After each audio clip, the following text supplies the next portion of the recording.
everyone to Articulate Ancient History webinar, Agrippina the Younger. My name is Meg. I work at the Faculty of Arts and Social Sciences. Before we start, I would like to acknowledge the tradition of custodianship and law of the country on which the University of Sydney campuses stand.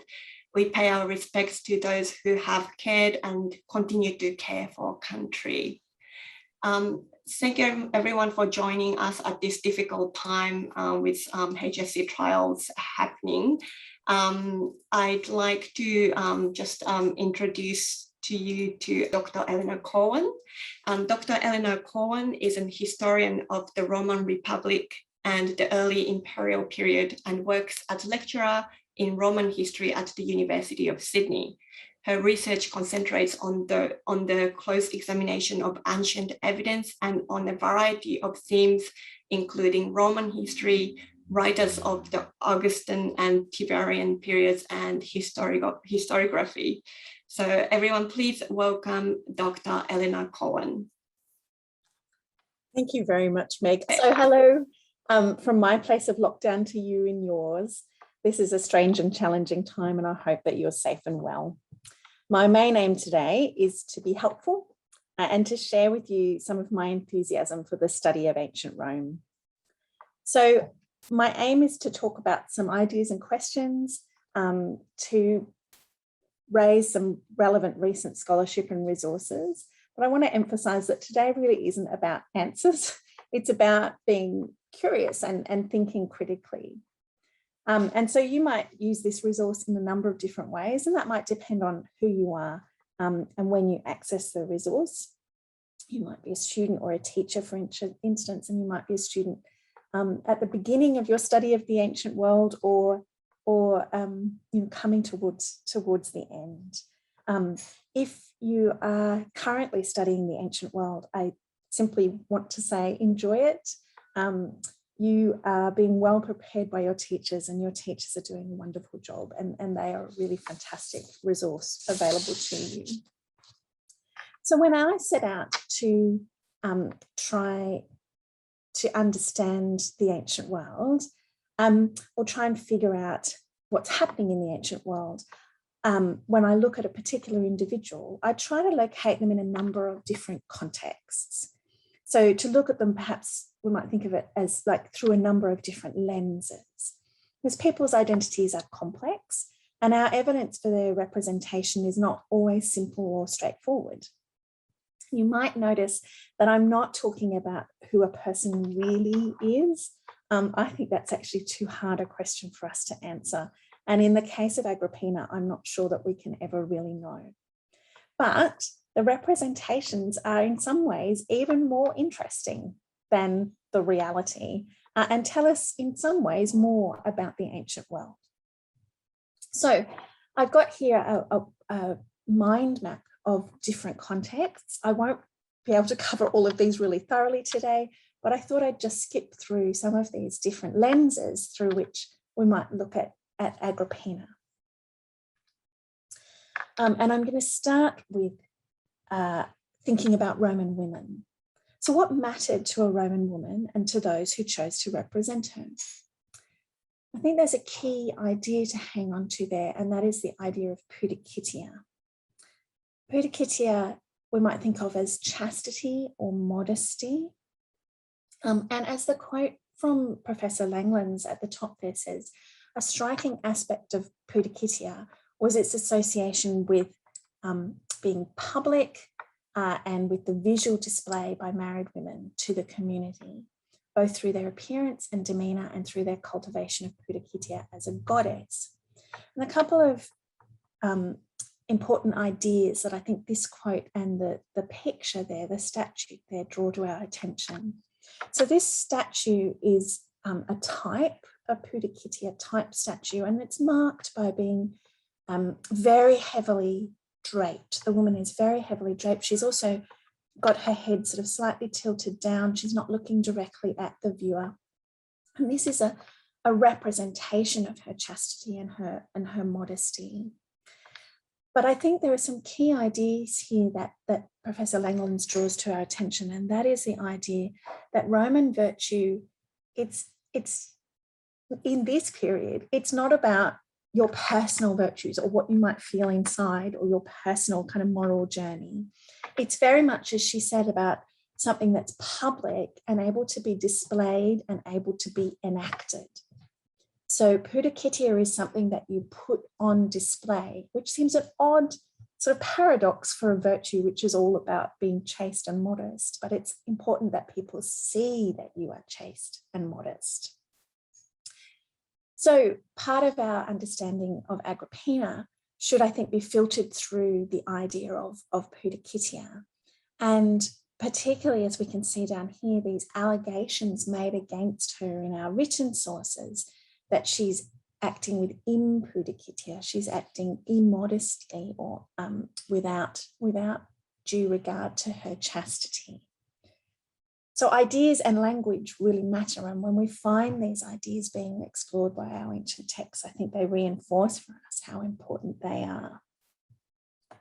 So another context then through which we might think about Agrippina, I'm just going to try and move this without turning anything off. There we go. Another important context, I think, is to think about Roman wives and mothers. And when we start thinking about the Roman family, we have this very distinctive Roman institution, which is the paterfamilias. Roman families are really defined by the position and power of the paterfamilias.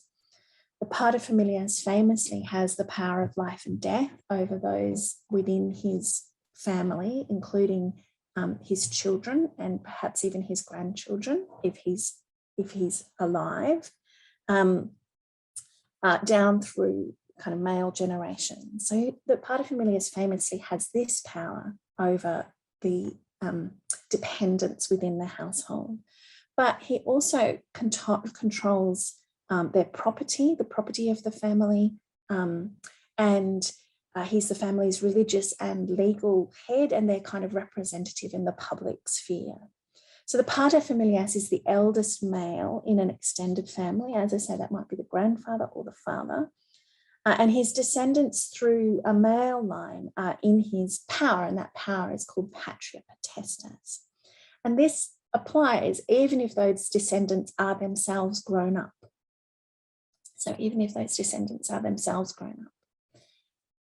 When we look at relationships or representations of relationships between parents and children in the ancient world, we find, perhaps not surprisingly, a whole range of things from affection through to severe parents. And we might think of the father's role, or the paterfamilias's role, as having this potential for violence and needing to be kind of ruled by a show of restraint. So one of the very distinctive things about the Roman family is this role of the paterfamilias. But the materfamilias is also really important, and we have a definition there on the side. The materfamilias we ought to understand as a woman who has lived not dishonorably, for a materfamilias is distinguished and separated by other women by her character. So there we've got an ancient text telling us that the most important thing about this woman is, again, this public display of good character. Materfamilias has a number of different duties within the household, and these turn on not just her duties towards the children within her care, but she carries out significant religious duties. In our ancient sources, she's represented as a teacher, an educator within the household, and a kind of moral guide. And relationships with the materfamilias tend to be characterized by a sense of her responsibility for those within the household and their respect, the respect that they should show towards her. But again, a good materfamilias is both ambitious for her family and astute. She's ambitious and astute. And the Romans had a long tradition of celebrating women who they thought were good examples of this. So I've put a couple of examples there on the side. Cornelia, from the dim and distant Roman Republican past, the mother of the Gracchi, and Servilia from the more recent Republican past, the mother of Brutus, who was one of Caesar's assassins. These women are upheld as kind of good examples of these politically astute and ambitious Roman matrons. And the idea of the Roman matron is, again, this very public expression of the Roman woman's role. And in a sense, as Trajari and Catherine Welsh draw to our attention here, there is a long-standing tradition in Rome of recognising that these women could be politically active. And there are lots of examples of these matrons being politically organised. There's a kind of order of these women and politically active. And of course, demographic issues do come into play here. We are studying a world in which there are high rates of infant mortality and maternal mortality. We're studying a world in which family groups tend to be made up of younger wives, certainly amongst the elite, younger wives and older husbands. And these two factors play out in interesting ways for women who survive childbirth and survive into adulthood, and then make a marriage, elite women who make a marriage with these older men. Given high rates of kind of general mortality in Rome, we might find, as in fact was the case with Cornelia, that we have relatively young mothers being left without their older husbands. And that has implications for her independence as well, her capacity to act independently. The other thing to factor into this world are the ways in which the law impinges on or enters into the lives of Roman women. Augustus's marriage laws are perhaps the most famous example of this, where he penalised childlessness and celibacy and rewarded fertility and put a real emphasis on the legitimacy of children. But in the lifetime of Agrippina, we can see Claudius passing additional laws which have an impact on women's lives, such as the law that allowed Claudius to marry Agrippina, an uncle to marry a niece in the first place. So again, one of the contexts in which we need to think about Agrippina's life is a kind of more general exploration, I think, of the lives of Roman women. There we go. And I think, again, building on this kind of demographic idea and the idea that the pater familias's power tracks through those people in the line of male descent, and the idea that mothers within this household have a really quite interesting status and the capacity, particularly when widowed, to be quite powerful figures.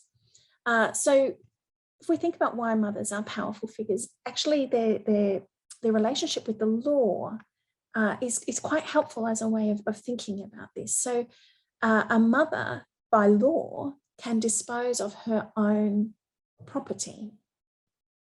And so a wealthy widow, therefore, becomes a particularly kind of powerful figure in the ancient world. Now, of course, you know, what the law allows and what the reality is can sometimes be a bit different. So we do know, and Dixon traces this really well in her book on the Roman mother, that a convention emerged whereby a mother was expected to provide for her children in her will. But note there that that's a convention, a social expectation, and that maybe the law is changing in this period to try to reflect that conventional social expectation. But there is also this sense that a mother can dispose of her own property. Conventions also govern other ways in which the mother can be quite powerful within the household. So again, Dixon here notes her right to participate in the choice of a child's marriage partner is taken for granted in the literary sources, and then later kind of acknowledged in the legal text. Her part in the administration of her child's finances seems to have been recognised at different levels, both social and legal. And of course, women can inherit and control property, and that again can be quite make her quite a powerful figure within these narratives. So that's kind of one context that we might think about. Another context, which is increasingly important for us to think about as we move into the Julio-Claudian period, as we move into the imperial period, the Principate, is the role of the imperial family. And what we mean by the imperial family tends to be those people who have a web of connections to the figure of Augustus. We might think of him as the founder of the Principate. And here again, I think there are some quite important things, important kind of background things for us to recognise. The first is that in 2 BC, at the age of 60, Augustus's community gave him the honour of being called Pater Patriae, father of the fatherland, which effectively, or at least symbolically, makes him the pater familias of the whole community. So if you thought pater familiae were important, if you thought the father was important, well, then you've got this kind of super father, a father of the whole community. And we can see that this has a number of really significant implications for the tying together of the imperial family and the community. One of these is that they become, members of the imperial family become moral exemplars of how you should behave, but also important exemplars of how to live in this new community, how to live in the Principate. The Princeps himself, the emperor himself, but later also kind of other members of the family get associated with this idea that they are guaranteeing the safety of the family. So you can see here the coin at the top. It's talking about the Salus Augusta, the kind of safety of Augustus, but the image here is very closely kind of modelled on, or certainly intended to evoke, Livia. And there are lots of things in play here. Livia herself had been unwell, so the coin perhaps celebrates her safety, but there's also a more general sense in which the Augustan family, the family of Augustus, somehow comes to stand in and look after the safety of their community. And we can see this again, and Trevor Luke brings this out really excellently in the article that I've cited there, in the first response to news that Germanicus is unwell, when people thought that he was going to recover. Rome and the fatherland are safe, Germanicus is safe, really closely tying the safety of members of the family to the safety of the community itself. Beth Severy, as you can see in the quote at the top there, has done some great work on the way in which this family and state map together in quite concrete ways, as well as in symbolic ways. But of course, the other thing that we need to think about is the potential, again, thinking back to that role of the pater familias, the potential for the father's role in kind of violence and restraint to be then imposed on the whole of the community. And Seneca seems to be exploring this with Nero in his De Clementia. Now, I said that we could look back into the Roman past to find examples of women who were showing that kind of acuity about how they furthered the careers of their husbands, brothers, and particularly sons. And this idea of women as role models really can be imported into the imperial family itself. So I've listed there some important women within the imperial family. And it's worth noting that for a lot of these women, there are really positive traditions about how they forward the interests of their sons, or they forward the interests of their families, how they educate and look after and promote their relatives. So there are really positive traditions which speak of the kind of respect and the admiration with which these women are held. But likewise, because this is how examples work, there are also examples to be avoided, women who get it wrong.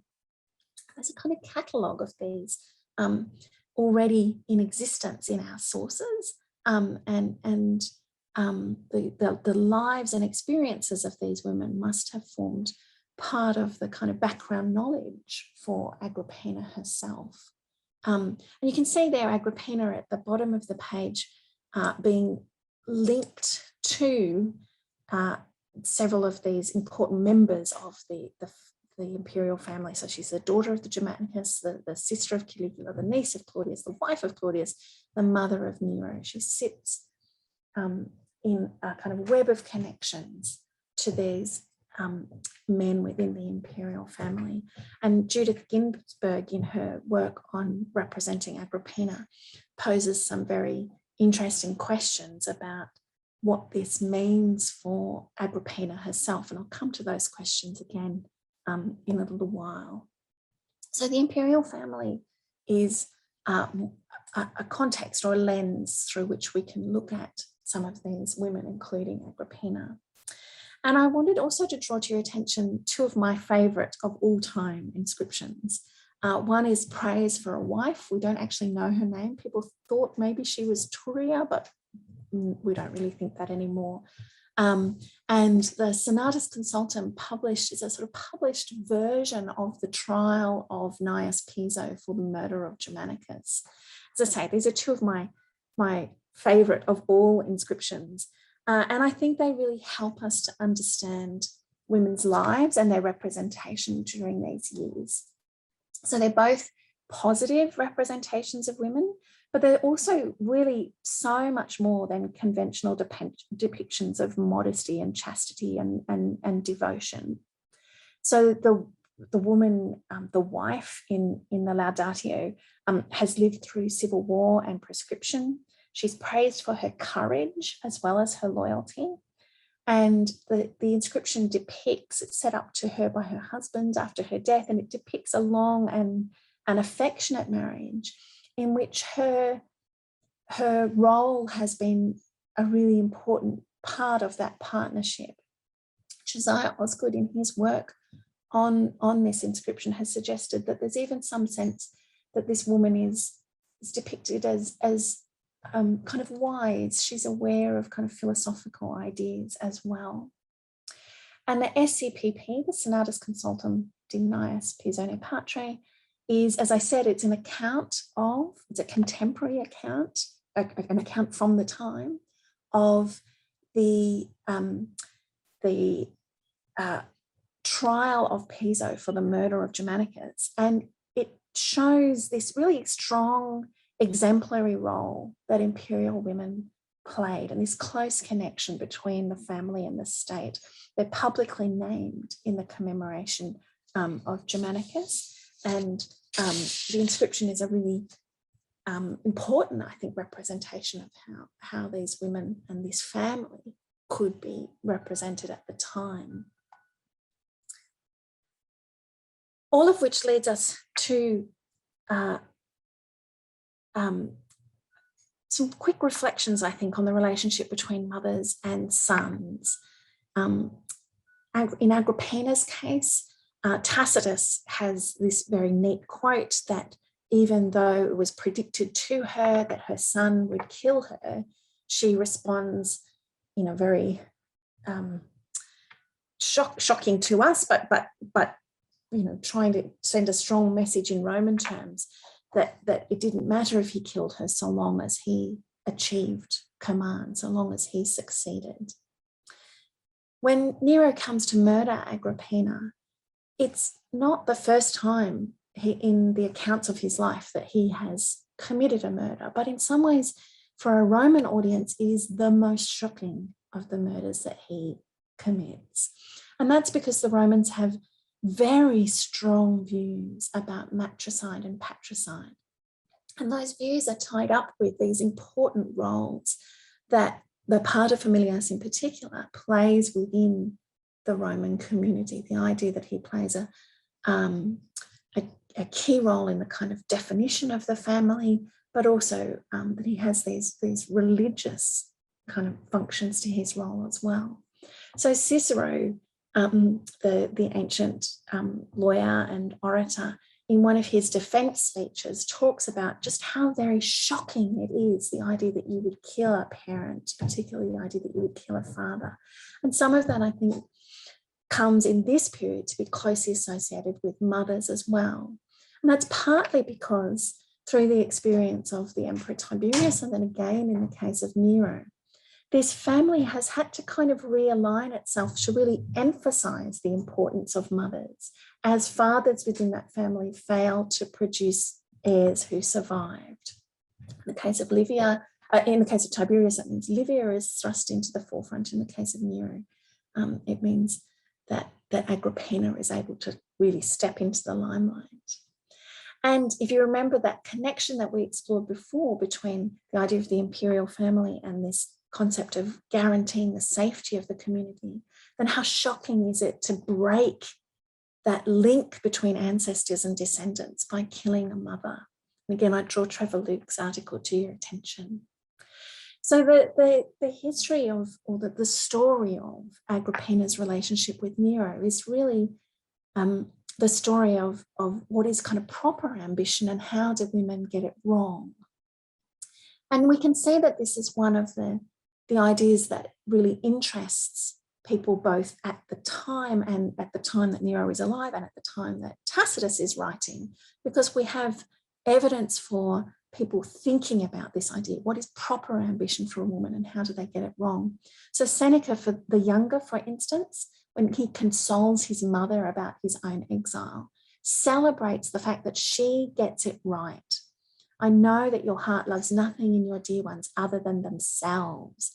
Let that be the concern of those mothers who, with a woman's lack of self-control, make use of a son's power, who, because women are prevented from holding office, pursue their ambitions through their sons, who both drain their sons' inheritances and plan to become their heirs, who wear out their eloquence in bestowing it on others. But in the case of your own children's blessings, you have always taken the greatest pleasure in them while making the least use of them. At no time did your care for us look to your own advantage. So this is an example Seneca gives of a woman who gets it right. She pours all of her energy into promoting her children, but not as a means of promoting herself. Tacitus's contemporary, Pliny the Younger, also leaves a lot of evidence of the admiration and respect that he shows to his mother, or feels that his mother deserves. And so again, we can think that in Tacitus's time, when Tacitus is writing, people are also kind of exploring this idea of how can women show proper ambition and what does it mean when they get it wrong. So we might then turn to another context, which is just to think more broadly about what the family means. So the family doesn't just mean the key players in our story. If, for instance, we have a closer look at Agrippina's life in Tacitus's account, for instance, it shows her in competition with other equally well-placed Roman families and the women within those families. And the stakes are really high. If you think that you're no longer trying to promote someone in your family to the position of consul, and there are two consuls and they hold the role for a year, and then somebody else's it's open for somebody else to compete for.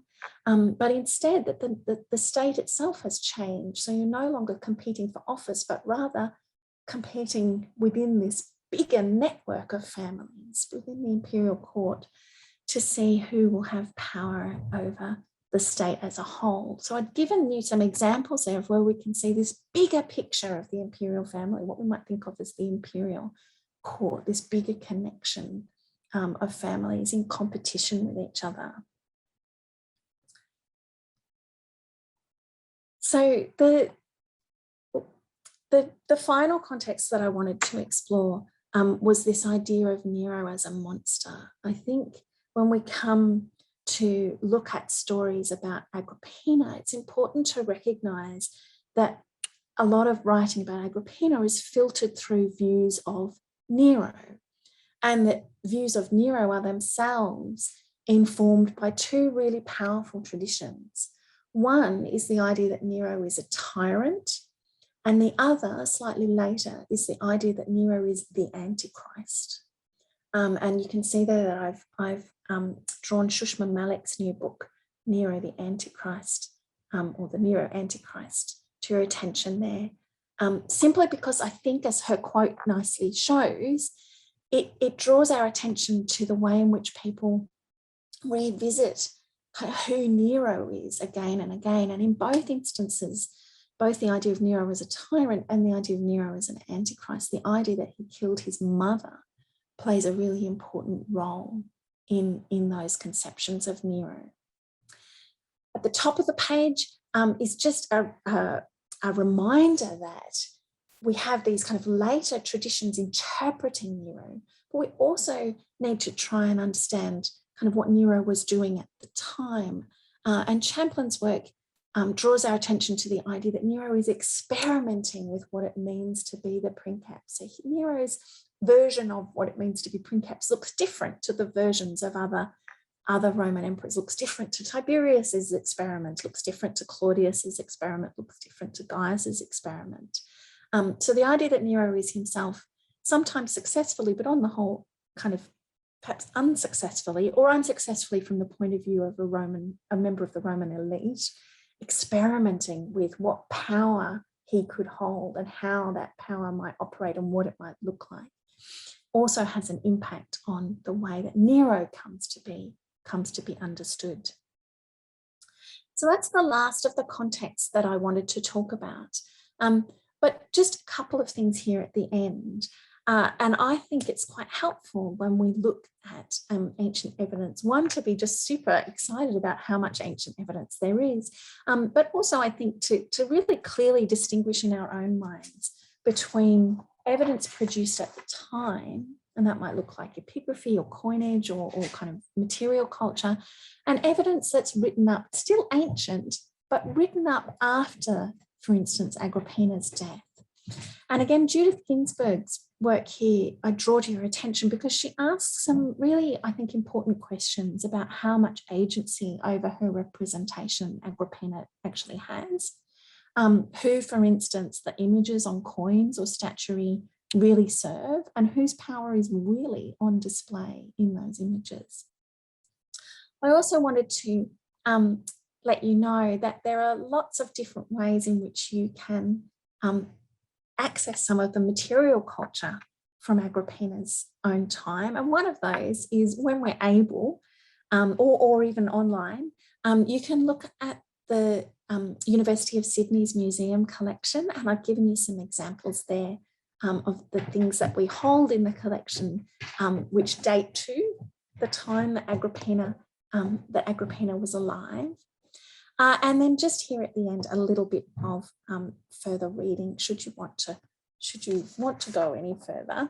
And finally, some additional online resources like this set of translations of ancient texts here, or some resources for the study of Roman women, and resources here for the study of that wonderful site in Aphrodisias, where some of those powerful statues of Agrippina come from.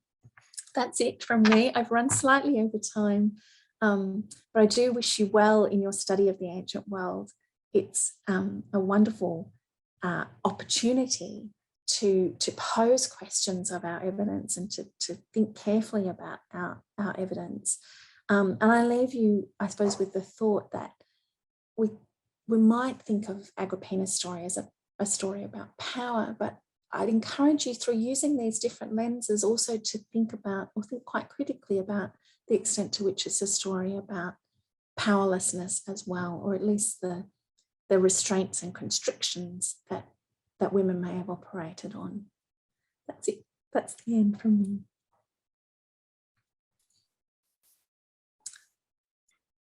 Wonderful. Thank you so much, Eleanor, for the wonderful presentation. I'm actually getting some lovely comments directly coming to me for this opportunity to learn about the ancient history. Before we move on to Q&A, Eleanor, there was someone asking whether this PowerPoint slides could be shared afterwards. Is that something you think we could do, or?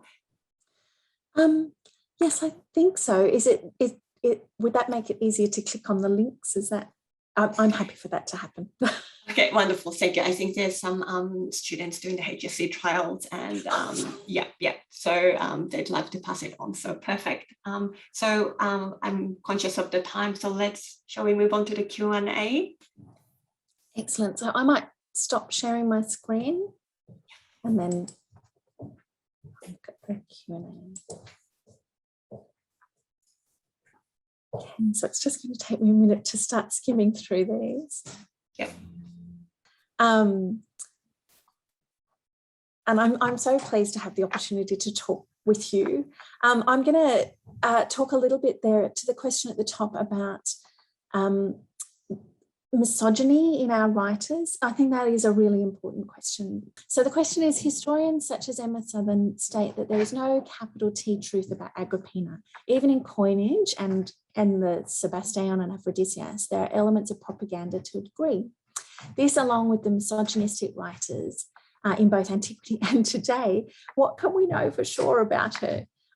This is a really great comment, and I think sadly, misogyny is something that we need to call out and we need to recognise in our ancient sources.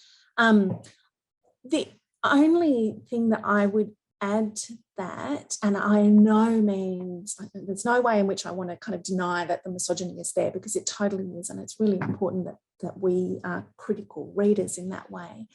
One thing though that I would just call your attention to is that Tacitus in particular is very interested in power and how power is exercised.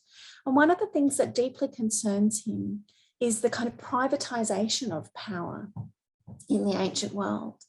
And that privatization of power coincides with the shift from the Republic to the Principate, and the Principate and the rise of the court, and the idea that you would have people sort of secretly whispering things to the emperor, or the idea that, you know, the woman who shares the emperor's bed would have more influence over the decisions he makes than the members of the publicly elected, and still some way publicly elected, members of the Roman Senate.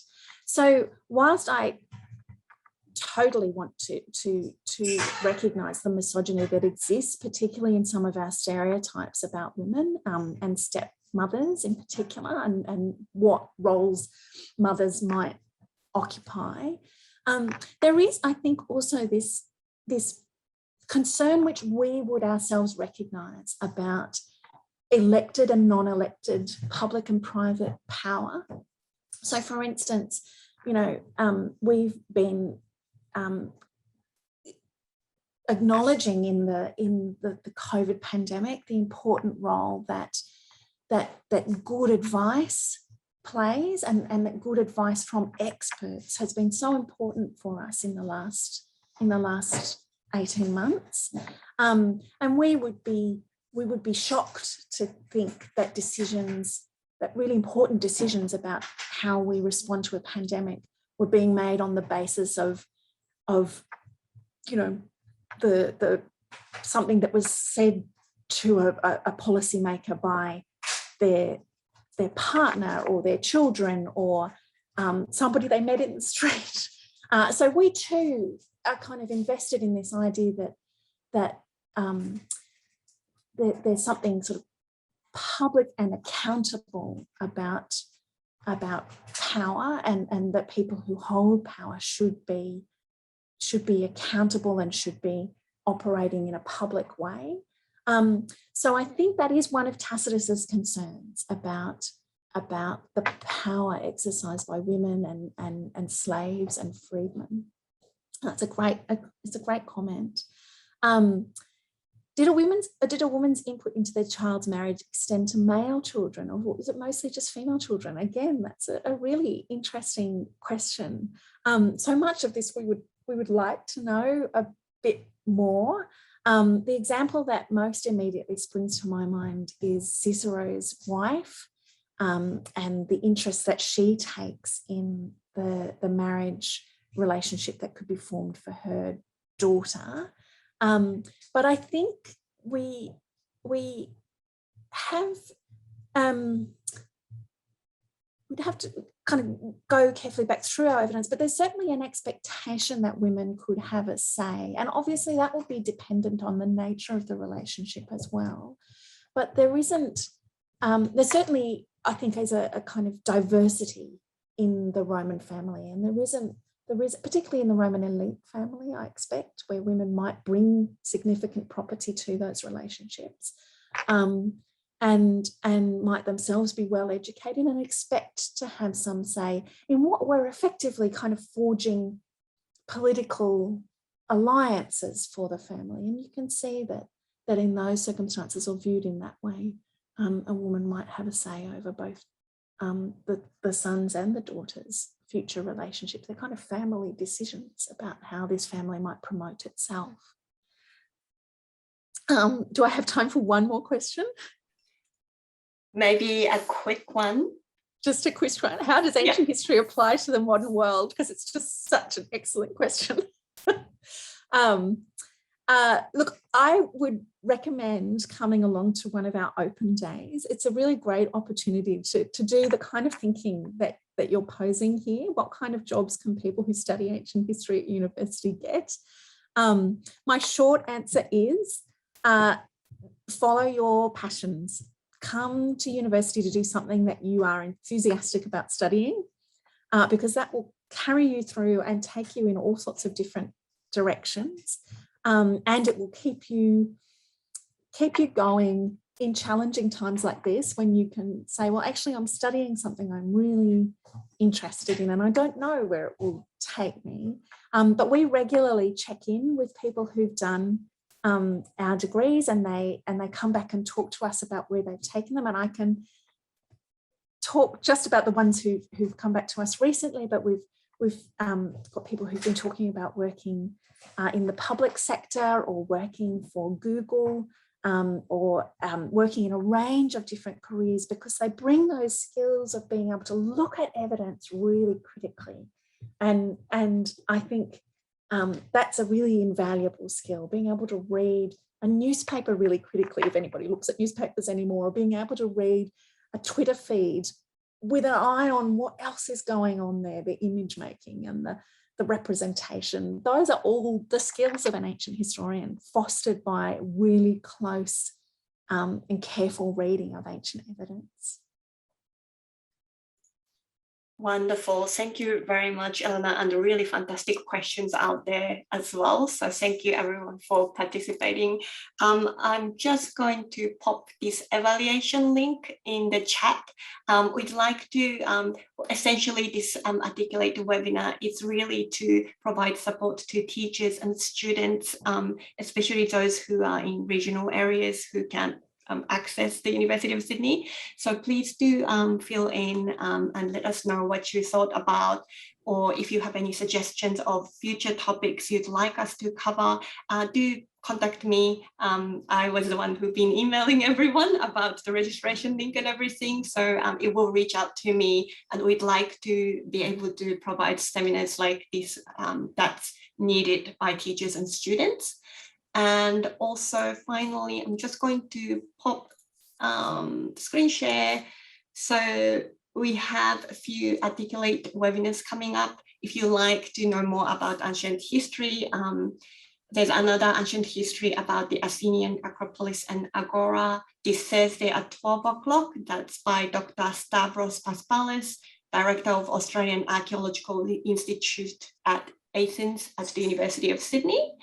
Also, Saturday, the 28th of August, a virtual open day to learn more about if you're interested in learning more about history, or just in general about what arts and social sciences are offering, or what it's like to study at the University of Sydney. So please do come along. Just moving on, 1st of September, geography with political economy, and also 8th of September regarding French continuous and extension. So once again, I would like to thank Dr. Eleanor Cowan for this fabulous opportunity and the webinar. And I hope to see everyone here in the room once again in the next Articulate webinar. Thank you very much, Eleanor. Thank you, everyone. Have a lovely afternoon.